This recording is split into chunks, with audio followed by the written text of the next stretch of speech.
सुगरण पक्षी हा चिमणीच्या आकाराचा लहान पक्षी आहे. पिवळ्या धम्मक रंगातील हा पक्षी त्याच्या घरटी बांधण्याच्या कलेसाठी प्रसिद्ध आहे. चिमणीच्या चोचीपेक्षा सुगरण पक्षाची चोच अधिक भक्कम असते.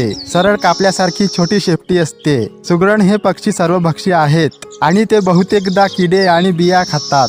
त्याबरोबर हे पक्षी मुंग्या, अळ्या आणि धान्य या प्रकारचे अन्न सुद्धा खातात. सुगरण हा पक्षी आसपास मिळणाऱ्या वाळलेले गवत, काटक्या, कड्या, कापूस, पाने आणि दोऱ्याच्या मदतीने घरटे बनवतात. सुगरण हा पक्षी छोटे आणि सुंदर घरटे बनवतो आणि ते झाडाला लटकवलेले असते आणि हे घरटे नर पक्षाने मादीला आकर्षित करण्यासाठी बनवलेले असते. हे घरटे बनवण्याचे काम नर पक्षाचे असते आणि हे घरटे बनवण्यासाठी या पक्षाला 14 ते 16 दिवस लागतात.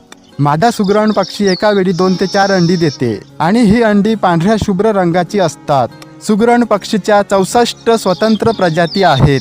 सुगरण हा पक्षी प्लोसिइडी कुळातील पक्षी आहे. त्यांचे आयुष्य 10 ते 15 वर्ष असते. सुगरण भारत, पाकिस्तान, श्रीलंका, बांगलादेश, म्यानमार इत्यादी देशांत आढळतो.